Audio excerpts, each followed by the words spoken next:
All right. On your mark, get set, go. Let's do this. All right.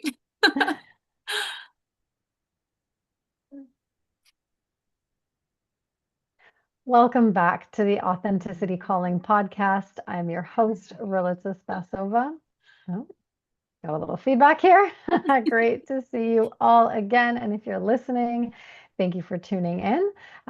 Today, we have a very special guest, storyteller and author, Natalie Saar. Natalie, welcome to the podcast. Hi, thank you. I'm so excited to be here.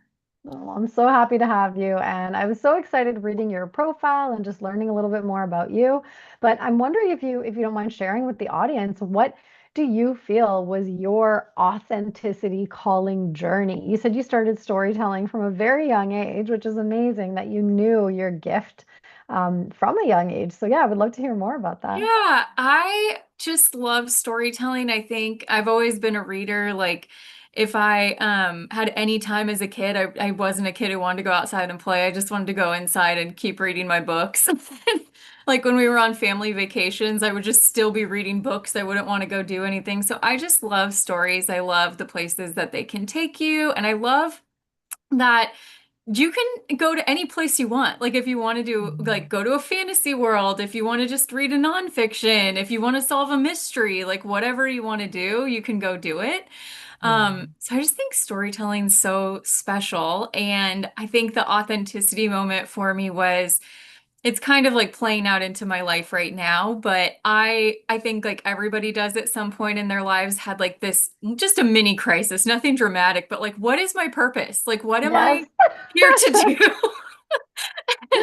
Yep, that's it. And I know what I love, and I had someone at work give me like a model to try and figure out what I wanted to do with my career. And it's kind of like, I don't know if you've heard people talk about it, but it's like the Venn diagram of like what you're good at and what you Ikigai, can yeah. make money doing and what's in Yes. the middle. And for me, it was Mhm. always writing. And Mhm. I've been really fortunate to make a living as a copywriter, like a corporate copywriter.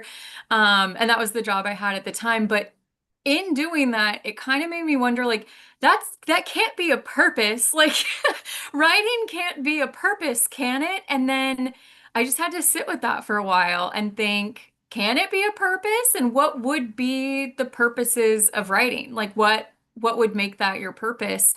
And so I just really leaned into storytelling and writing books, and I went back mentally to when I was a kid, and I like books made me so happy. And if I could do that for Mhm. someone else, that's a purpose in itself. So Wow. that was Yeah. kind of when I decided, like, okay, I'm gonna lean into this. This is what I'm supposed to do.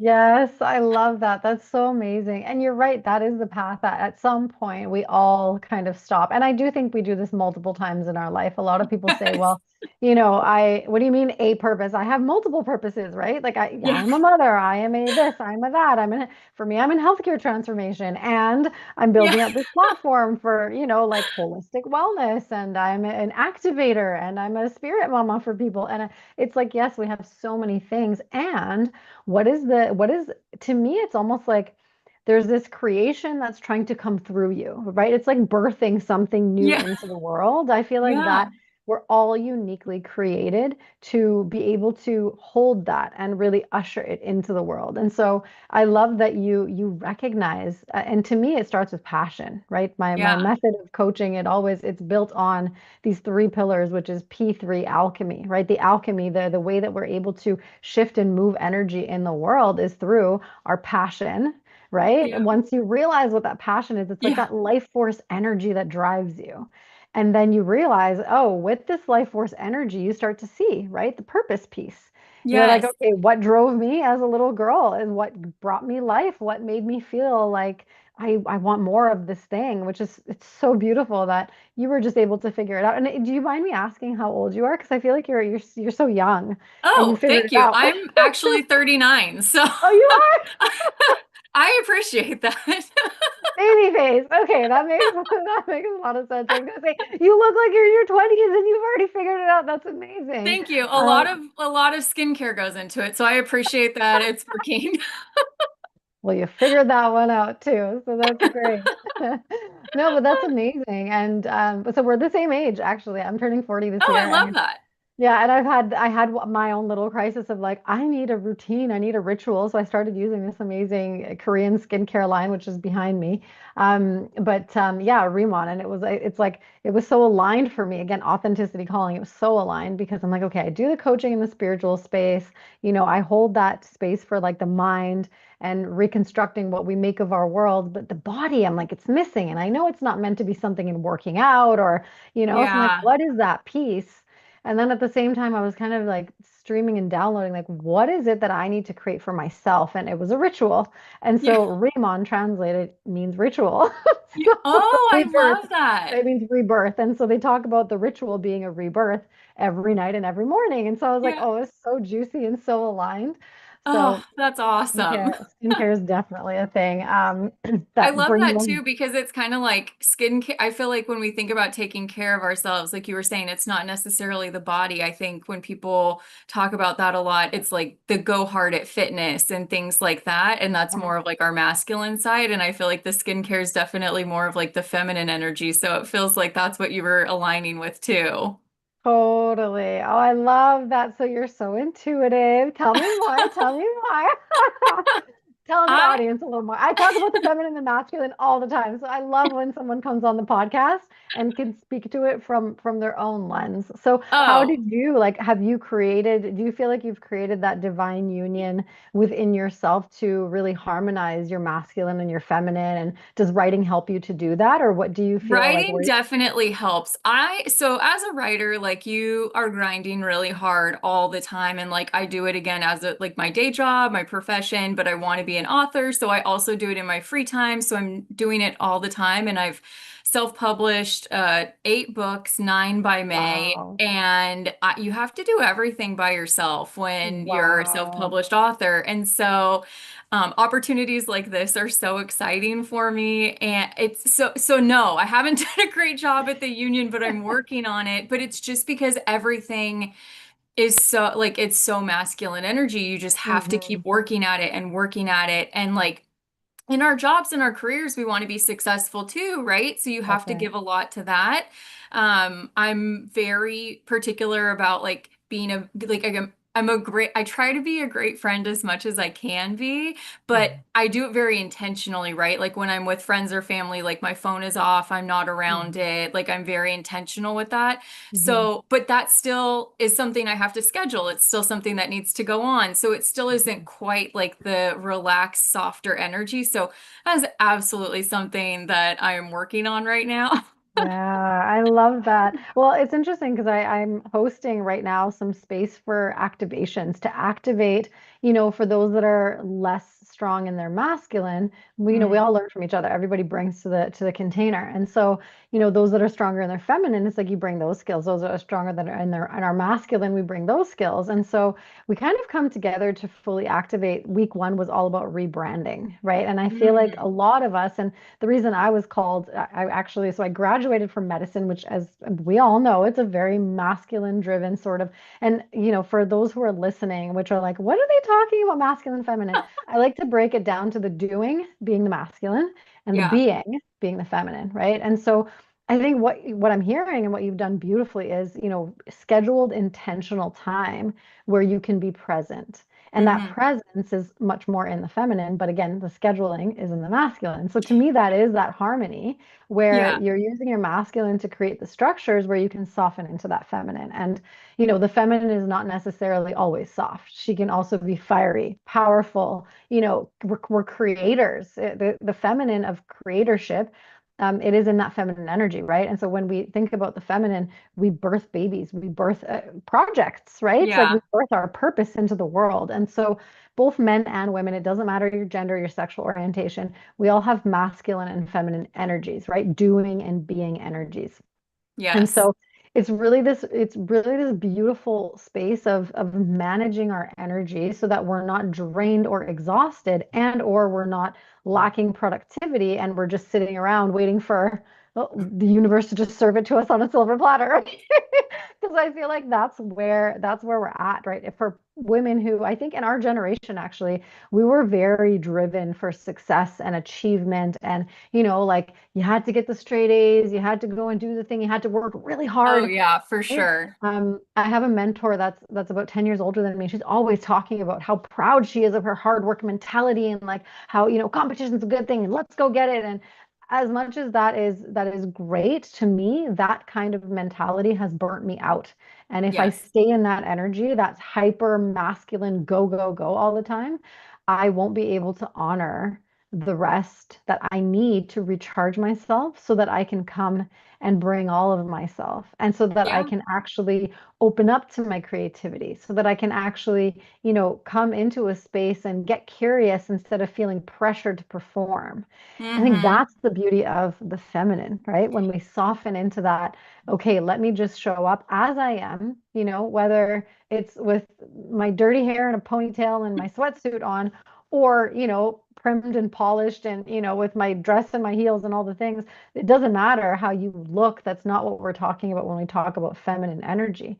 But it's Yeah. being able to be fully embodied and confident as you are. Like right Mm-hmm. now in this moment, as you're listening to this, being able to settle into yourself and take a deep breath and feel your heart and feel your body and move from a place of that intuitive knowing of who you really are, right? Like I that think that is right there, feminine. that was like one of the exercises that helped me realize how unaligned I was, is I would just I realized I was not in my body hardly ever. I was in a lot of my head, like doing stuff and what needed to be done next, what I needed to check off the list yet next, and I just was not connected to anything inside. And like I've done yoga since I was 16 years old. I love to meditate. I'm like very curious and like intellectually curious about all those types of things. Yeah. And I don't know how it didn't dawn on me before, but it hadn't dawned on me that I was spending almost no time in my body. And so now every now and then I will just have to, like, I'm a big fan of yoga nidra. I feel like that's one of like the little hacks during the, or non-sleep deep rest as it's being called these days. But Yes. that's one of like my little hacks to get through the day is I'll just do it for 15 minutes and I feel like, Mm. okay, I'm like recharged now. I'm ready to go. I could do the next Mm. thing. I love that. And for our audience that's listening that doesn't really know, do you mind just taking us through the process rather than maybe like the terminologies, but what does Oh, that look like for you yeah, to sure. actually get back in your body? Because I think like I always say, you don't know what you don't know. If you've never done it, you don't know that you're not in it, right? Yeah, The only no, thing it's a is it's great always point. ever been in your head, and that was me for a very long time. You don't know what being in your body even look, you think you're in your body because that's all you've ever done your whole life. Oh, So totally. It what was some that shift? The shift for me, honestly, so my mom passed away about 3 years ago from cancer. And so after that, I went to some therapy just to help deal with the grief. And I Mm, just wanted to talk to someone about it. mm, And she would stop me and ask me, and she would say, okay, you just said that. Where are you feeling it in your body? And I was like, I don't yeah, know where I'm feeling it in my body.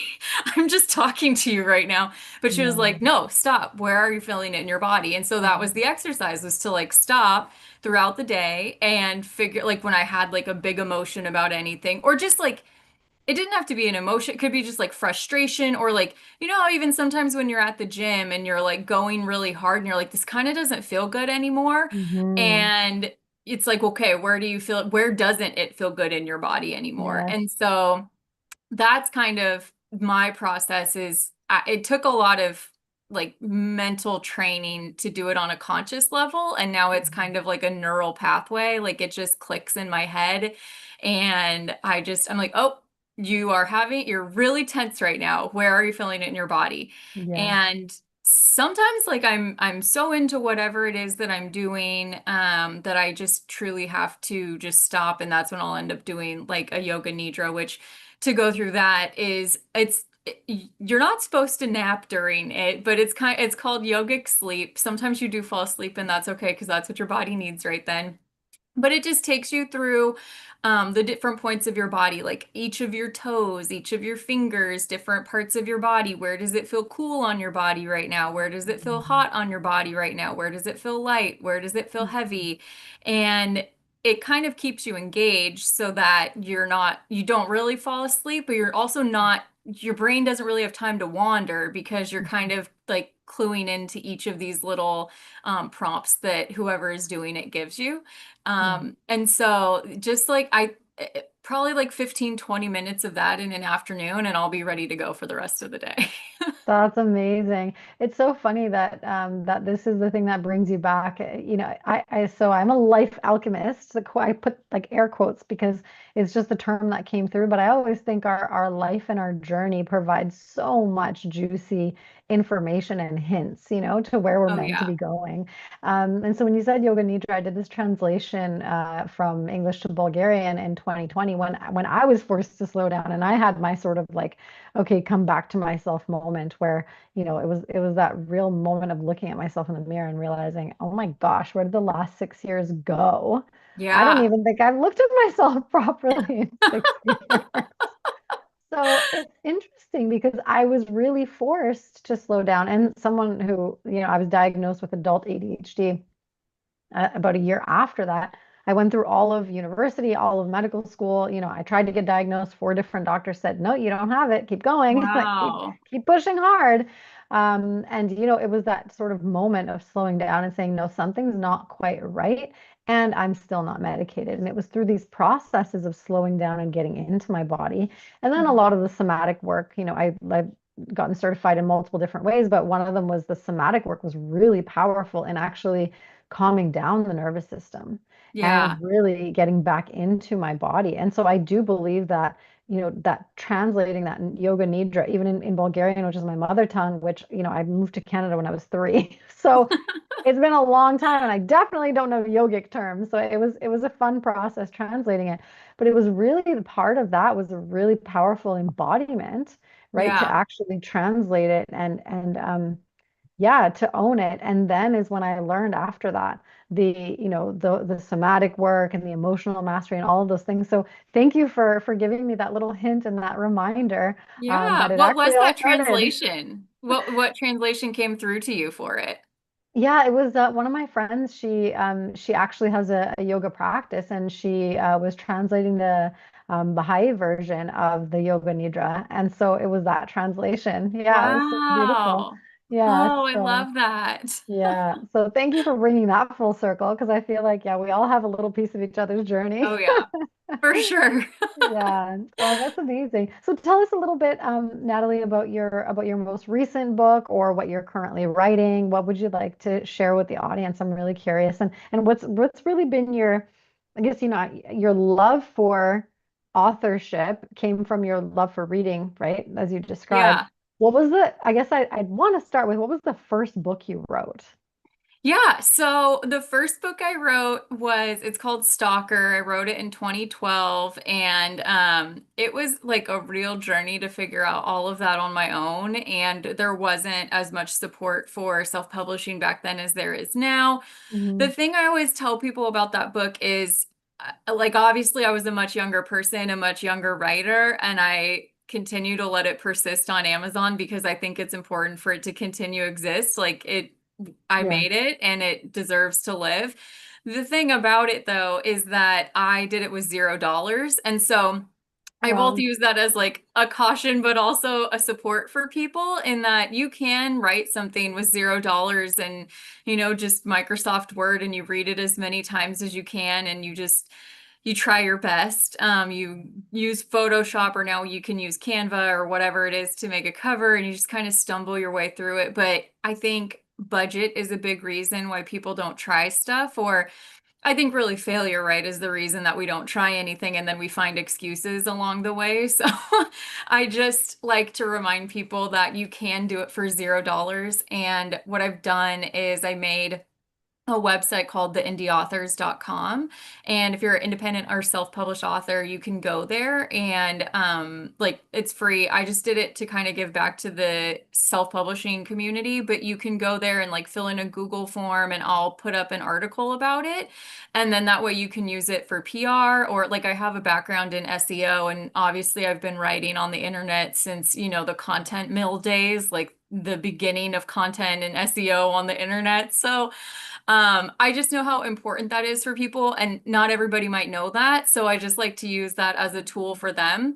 Anyways, on there, I also have workbooks and other stuff to help authors who are kind like you might not know anything, right? Like you could be a coal miner and just have a really good idea. And like I even have a lot of friends who don't even have computers, right? Like they just use their work computer for work and then their phone or their tablet for everything else.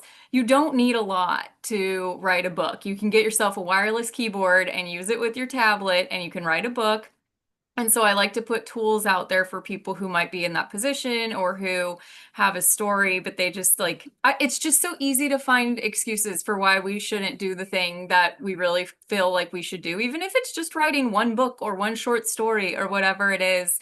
I just very deeply believe that the world would be better if everybody told the stories that they feel like they want to tell. So, anyways, I continue to slowly, in my very sparse free time, populate that with more workbooks and things to help people. And then eventually I want to put together a course on it to help folks too. But anyways, that was my first book, and it's kind of just, as you can see, forked out into a bunch of different projects from there. Oh, I think I lost your audio. That's okay. There you are. Hold on, let me just switch it one more time because it is actually not on my mic. Every single time I get a call, it There you are. disconnects. It's so Yeah.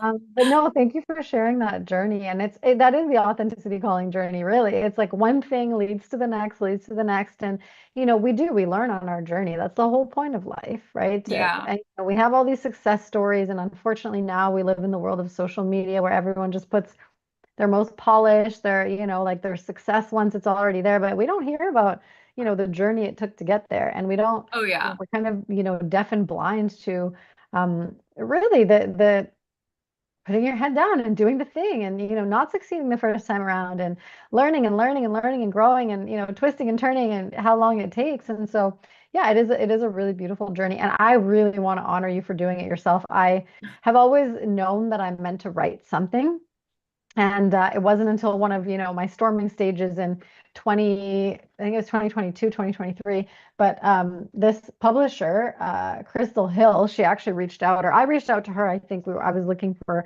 potential clients, and one of my appointment setters found her. But on our Zoom call, I said, I would love to interview you for the podcast. And she said, you're an author. And I was like, I am? Said, yeah, and you should be writing for a chapter for this book that we have coming up. And I said, well, I'm all about synchronicities. This feels very synchronistic. She's Yes. like, no way. The book is called Beyond Coincidence. Oh, So that was that was my I first. love that. That's perfect. So perfect. And so one of my first experiences writing was, writing this in this co-authored book. And it was such a gift to meet all the women, and I interviewed them on my podcast. And it was just such a beautiful experience. But, for me, I really learned a lot about how challenging it is to become a writer, because you have this sort of idea in your mind, or you have this, this mission or this vision or this story that starts to write itself in your heart.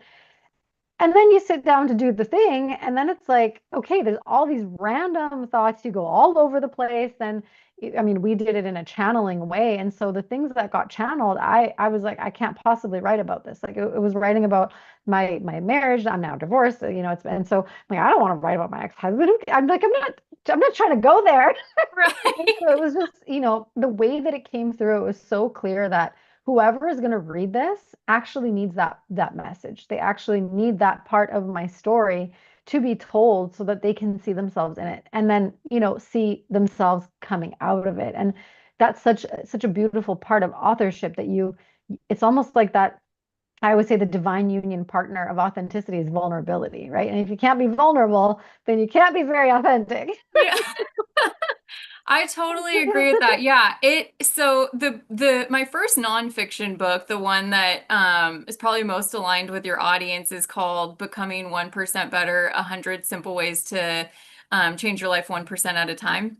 It's a mouthful, but that's what it's called. Yeah, I love Um, that. it was it, so I am a very curious person. I'm always interested in like efficiencies and how to make being better at different, like I'm not very competitive with other people, but I'm pretty competitive with myself just in like, okay, how did I do today? And I've gone Yeah. through all of the different ways that I could quantify how was like I would score myself based on this like scale that I made. And at some points in my life, I had like this matrix of balance that I tried to achieve every single week. And it was just, it's none of it is easy and it all makes you feel worse about yourself. Yeah. So I had I had this idea where maybe if I start like I've always been interested in this stuff. I've always read like How to Win Friends, Influence People, all the books, right? And so I just started like a Substack, 1% Better, and would just write one, and I still do it, just write one thing every week that people could do. And then I was like, you know what? I might as well just turn this into a book. So in the book, there are 100 tips, obviously. Most of them don't appear on the newsletter, they're only in the book. Okay. But they it was funny because, as a like again, very grateful that I write for a living, but it also makes it to where I write in whatever voice I'm supposed to be writing in that day. And Mm. so I, at several points in my career, have lost touch with what I actually sound like. Oh, And wow. That's and very interesting because that's also the actor's journey, right? Like yeah, you forget who you are because you're all these different. yes. That's so fascinating to me. You Yeah. totally do. And so I loved doing that because if it helped people, that's obviously great. Like that's the goal. I feel like if you can go through life, I was just asked by someone the other day, where do you see yourself in 20 years? And my response was like, that feels like forever away. I couldn't tell you where I see myself in 20 years, but I could tell you if I could look back and say I helped one person, then that's all I want to do. So Wow. it was great because I knew I had the opportunity to help people. And then I also got to kind of like share my voice and like the things that I'm interested in. And it's all footnoted. Like I put research in there and all of this stuff. But it was really interesting because so I'm the oldest of four kids, and one of my sisters, after she started reading Becoming 1% Better, she either texted me or called me, and she was like, Natalie, this is your best writing. Like it sounds just like you. And I just think Wow. that's one of the best compliments that you can get. And I hadn't heard that from people since I published Stalker, like back in 2012, because I Wow. hadn't been. I feel like corrupted is too strong of a word, but like my voice hadn't been corrupted by so many other voices, right? That I'd been having to Yeah. write in for over a decade. And so Mm. it's just been really nice to come back to that and know it resonates with people and that I'm like able to share that authentic voice of myself. And yeah, I don't know. It's just been really rewarding. So I still publish nonfiction books. I write cozy mysteries now for the most part. I think they're just a lot of fun, and that's the type of book I want to read. So that's what I write. But I also publish, so I'm working on one that's coming out in May. It's called Fake It Till You Make It: The Science of Feeling Rich, because Okay. I think like a lot of people, if you like us right now being on this call, having all this technology, we're in like the top 1% in the world, right? Hmm. And I think that a lot of us are in that same boat and we lose track of it just because, rightfully so, the world feels very heavy all the time. And it's very easy to feel like you're falling behind. And you were talking about like social media, we're always Hmm. comparing each other, Hmm. comparing ourselves to other people. And so I felt like I should write this book about how, because being rich can mean whatever you want it to mean, right? You could be the wealthiest person in the world and be in terrible health, and there's Yeah. no amount of money that can fix that for you. Yeah. Or again, be the richest person in the world and have absolutely no love in your life and no real friends or anything like that. And so I'm hoping that people will walk away from that book feeling kind of like they did walking away from 1% Better, just like better about themselves and where they're at. Because if we all feel better, that's a better energy to have out in the world. So that's the type of stuff that Mm. I like to write nonfiction about. Oh, I love that. Thank you for sharing that. And I'm really curious, like between your first book and now, you talk about, having those other voices. Where do you think that came from? Do you feel like, because I mean, we have different parts, obviously, and, in the coaching we actually talk to our different parts and come to consensus so that we're not feeling like we're living a fraction of ourselves. But I do Yeah. feel like a lot of us, we talked about identities earlier. a lot of us kind of have, different embodiments based on where we're going. We have our professional self, we have our, maternal, loving, kind of nurturing self. Then something goes haywire, and then we have to get into the authoritarian self of Right. like, I have to be the good cop and bad cop at the same time. So like, Yeah. what do you feel drove you to really, publish from those different places, I guess? Yeah, so I spent almost a decade working in finance, and that's a very particular type of writing, right? And so it's very to the point. It's not fluffy. So I would do internal, right, like writing for like inside the company and things like that. But then when you like do it's finance marketing writing, and then when you write for marketing, that's different, right? Like that's sales voice. And so it's still Mhm. the same content, but it's two different audiences, and you have to write towards those audiences. And then I also spent time working for an agency where I did social media. I've done social media for a few different places, which obviously you have to 100% sound like those people. And I think, if we're honest about work, we work for quote unquote 8 hours a day. Most people are working for more than that. If you factor in a lunch break, you're working for 9 hours a day. You're spending more time with whatever you're doing at work than you are with your family and friends. And if you're spending time with your family and friends, that means you're spending almost no time with yourself. And Mhm. so through all of that, I just felt really disconnected. That was probably around the time when I was like, what's my purpose? Mhm. But I've been doing this for so long that I can tell when I'm very disconnected from my voice. And I just hit a point where I was like, I genuinely have no idea what I sound like anymore. And I Mhm. grow as a person. Everybody grows as a person. So the way I sound now wouldn't be who I sounded like in 2012 anyway. And so Mhm. you grow and you forget to like let yourself grow with yourself because there's just Mm. not enough time. So I think that for me it's just been a few times where I just kind of have moments where that's why I say they're not like big crises. It's just moments where I'm like, I don't like one of my sisters, she texted me one time, she's like, okay, this is good information. Could you stop talking to me like you're talking to someone at work? And I was like, I didn't know I was doing that.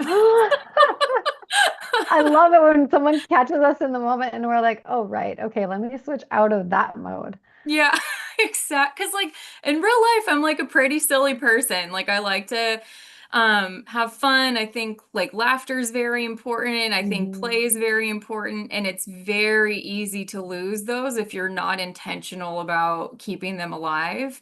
And I think that's how you lose a lot of your voice, you know? Absolutely. Oh my gosh, so many people are focused right now on bringing joy back because you're right, it is so easy to lose. And I mean, it's a slippery slope, right? When we have all these other things. And you mentioned like not enough time, that time poor sort of Yeah. mentality is so common right now. And science just showed that time is actually moving faster. So not fractionally faster because we're getting older individually, but time is actually speeding up. So I always like to bring presence, and I like to remind people that time is not linear, that we can Yes. all slow down, Yes. take that breath, get back in our bodies, bring that presence, slow down, feel each other, feel that connection, right? Like really get heart centered. I so appreciate your journey and everything that you've shared. And it's such a beautiful way of showing up in the world. And, having that moment of like, oh, wait a second, I want to be more like myself and put something out there intentionally, right? Like call it Yeah. a purpose, call it little intentional things throughout the days.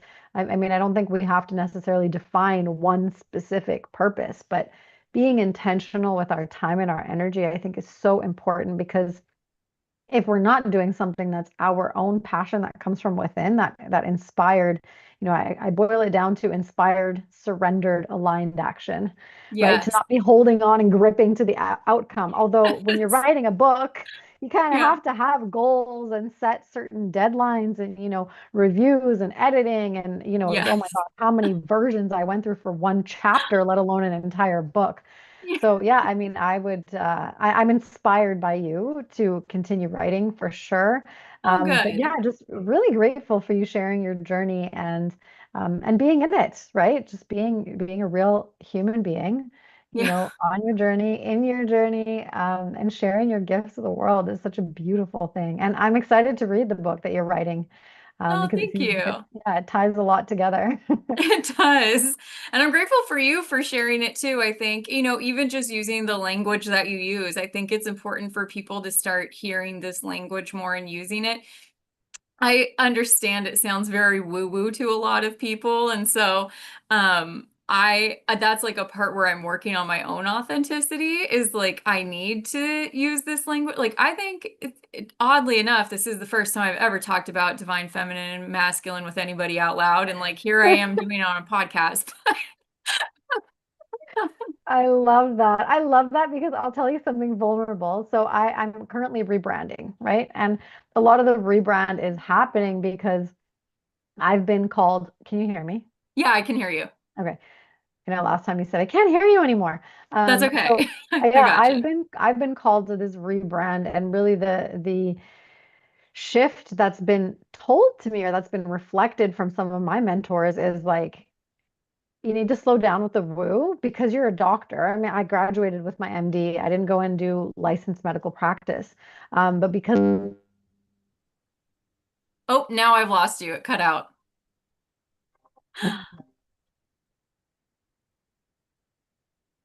That's so funny. I feel like it's like when you want to say something really important a lot of the time, it's like, let's make this a little bit harder on you.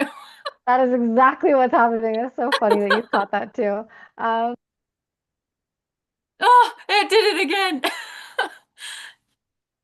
No, wait, you're cut out again. I heard you say that's exactly what it is, and then it didn't want it's still challenging you. funny. Can you hear Oh, me there now? you are. Yeah, Yeah. now I can. Okay. Awesome. So, yeah, no, what I was saying is, you know, it's this rebrand is happening right now, and I'm kind of taking everything off social media, and I'm really figuring out what is that authentic voice that comes through, but then also honoring, you know, the scientist in me and, you know, the version of me that is marketable, right? To Hmm. actually attract the clients that are needing this work, so that, Yeah. you know, maybe they don't speak the woo yet, but Yeah. when we get together, you know, it's like Yeah. where I was at, you know, maybe in 2020 or previous to that, and then bringing that up to speed. So it's almost like I have to put myself back in 2020 and use the language I would have used then. Divine Oh, feminine, interesting. divine masculine, I wouldn't have used those words, right? But Yeah. working, you know, Yeah. work hard, play hard, that is definitely something I was using. And I was realizing, oh my gosh, that's what has gotten me to this place of like self-neglect and burnout. I Yeah. can't focus. I can't feel anything. I don't feel emotions. I don't feel anything. I'm numb, Yeah. right? Yeah. Those are the words I would have used back then. So it's almost like, how do I get back to speaking that language for my audience, but then really owning the woo in myself and in a way that, Yeah. you know, that holds space and It's hard because like we are always growing, you know. I have a chapter in there about change, and I think like change, or maybe it's identity. There's quite a few, there's 100 of them. yeah, yeah. Um, I think it's just so interesting because I write about how one time someone told me that an idea I had, they were like, "Oh, you've changed," like in a bad way, you know what I mean? Like I Mm, don't know you anymore. And I was like, "Could you imagine if I was still the same person in my 30s that I was when I was 15 years old?" Like yeah. of you, this is a compliment. Yes, exactly. Yes, I have. Why haven't you? Yeah. Right. Sorry you didn't come along. Like that's on you. And you know what? That's a really big challenge for a lot of couples. You know, I hear a lot of couples, whether it's, you know, the male part of the couple is doing more of the personal development, or the female, you know, part of that couple, or male, female, female, whatever it is, but one Yeah. person is more focused on their personal development and really, you know, honoring that shift, honoring that next version of themselves, whereas the other person, I guess because communication lacks in a lot of relationships, it's like they're not aware that this their partner's going through this massive shift, and all of a sudden they Yeah. wake up the next day and they're like, wait, I don't even know you. Yeah. But it's like, yeah, I don't even know this version of myself. I'm just getting to know myself. So like, let's get to know this version of me together. You know, For sure. it can be lighthearted. It doesn't have to be so serious. And I think we do need to hold space for that for ourselves and each other. Oh Um, yeah. I always tell people too, it's difficult with communicate. Like I'm a natural communicator. That's why I'm a writer. So it's not as hard for me, but I always tell people, you're not responsible for what you don't know. Like I think a lot of the time we wonder like, oh, is this person mad at me? Like, oh, is this whatever? And it's like, um, it kind of doesn't matter. Like, it's not on you to figure out if someone's mad at you or not. It's that's on right. them to tell you that they're mad at you. And until they do, don't think about it. Like, you're just wasting space in your mind trying Yeah. to figure out if these people are mad at you. That's right. But it is that, and again, somebody else's reaction to us is actually a reflection of themselves more than it is of us anyways. Oh, yeah. If they choose to keep it to themselves, that's their business, right? And Oh, that is definitely. actually a huge growing that I had to do for sure. I mean, even presenting ourselves on social media, whether it's, LinkedIn professionally and polished, or whether it's more, more kind of natural and our more authentic self in other social media places. But I feel like a lot of people are more concerned with how they look to others than Hmm. truly expressing themselves Well, and I authentically. talk about that a lot in the book too, and I'm sure you know this as well. Like, it's because as human beings, we're wired for community, right? And so that's why we're constantly trying to stack ourselves up against other people, is not necessarily as much about keeping up with the Joneses. It's just that everyone wants to hang out with the Joneses. And if everybody wants to hang out with the Joneses, that's really why you want to be like them, you know? And Yeah. so a lot of the things that we do are just because like I think I come well, it's not a small town anymore, but it was a small town when I was growing up. But I come from a small town, and there's only so many people in that town, and everybody kind of knows everybody. And if you're on the outs, like that's scary, like you're the Mm, person that no one wants to talk to or whatever it is. Like you have mm, to conform to these things. And I think, again, my finance background, there's something called economic mobility, which is people's economic ability to move from one place to another, right? So mm, that has significantly declined in recent years, meaning that people are more stuck where they are more than ever, mm, which is more frustrating than ever because we're actually all like connectable by the internet more than we ever have been before. And mm, so it's just really hard for people, I think, to go through this thing where it's like, I feel like I'm this different person.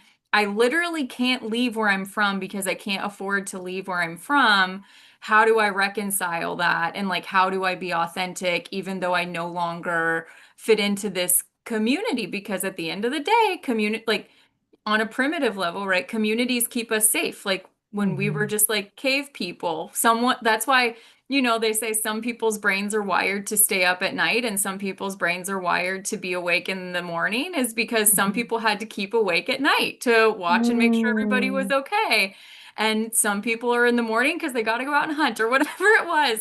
But we're Yes. actually all wired genetically to support each other in very specific roles in very specific ways. Mm, And we don't need that as much anymore, right? Like we don't need people to watch out for us at night, but that need for connectivity and community doesn't really go away. And I think that's kind of mm. like a lot of problems with fitting in, right? You're just actually scared of losing that community when there's lots of communities you can fit in with, but it's still just scary. Hmm. Yeah, I love that's actually a beautiful reflection to remind ourselves too that we play a very specific part. And if we can honor our part instead of comparing ourselves and trying to be like the next person, right? Like Yes.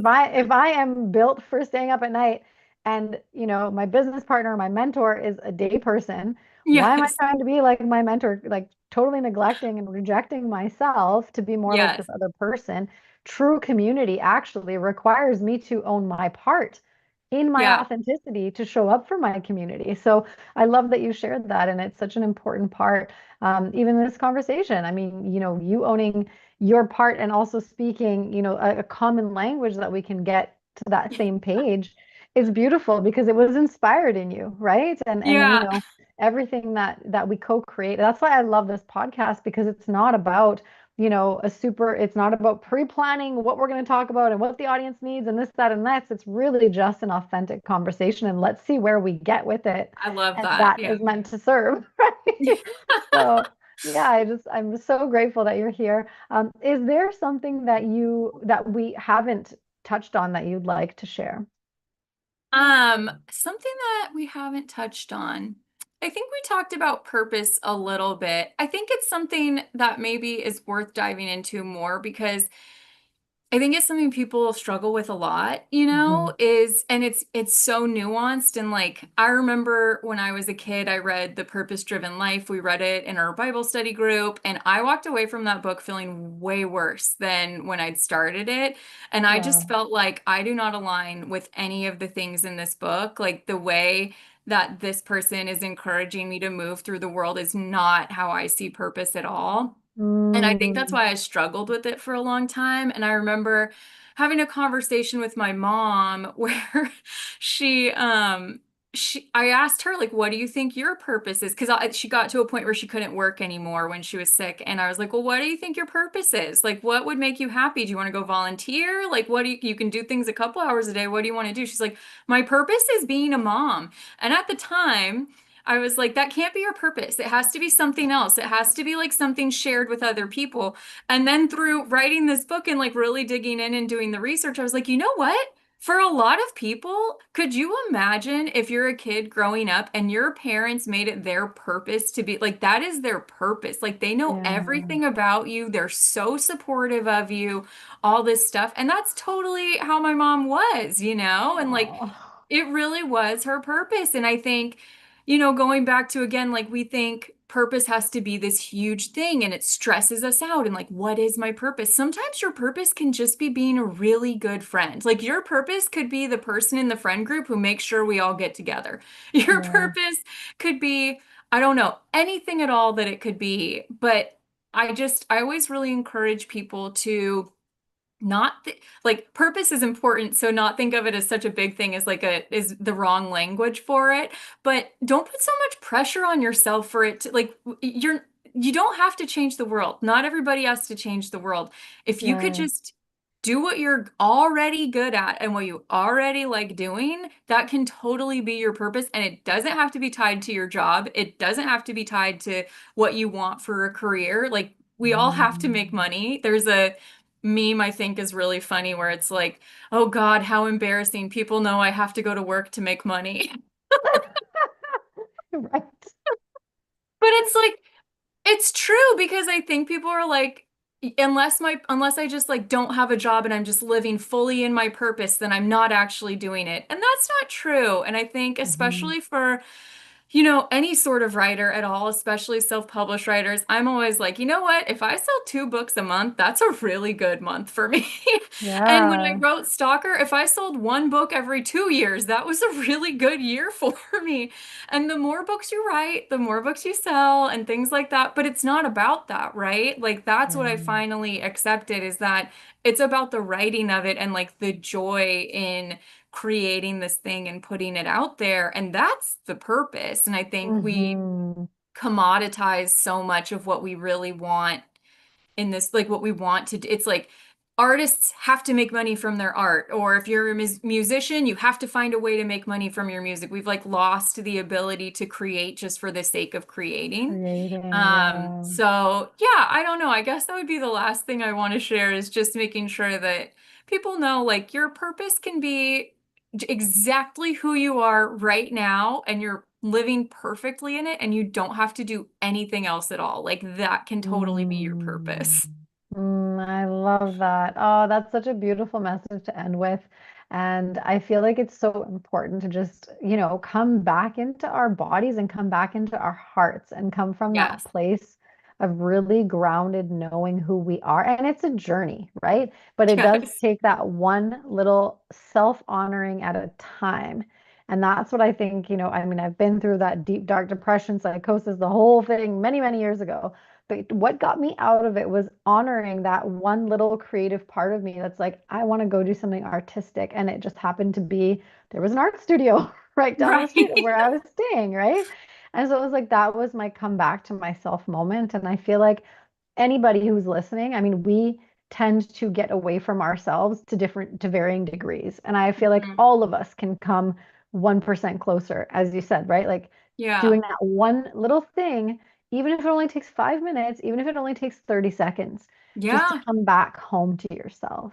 That's what I Um, really try to get across in the book is like sometimes the 1% is not doing something. Like sometimes the yes, 1% is yes, just leaving the dishes for the morning, or sometimes the yes. 1% is taking that moment and just breathing and feeling into your body and seeing where do you feel this right now, you know? And like that is totally your 1% for the day. You don't have to do Yeah. anything else. That's absolutely made you a better person. Yes. And it's so quickly amplified to 10% and 20% because Yes. that moment will actually shift everything moving forward. We're talking about energy and how it works and you like aligning with the universal life force that moves through us. It does. It takes that 1% and as soon as we honor it, it actually shifts to so much more of an impact, right? And it is Yes. actually exponentially serving us in our human experience. So yeah, I feel like we could talk about this We probably forever. could. Um, amazing. Well, thank you so much, Natalie. If there's Thank one thing you you. could leave the audience with, a quote, a saying, what would that be?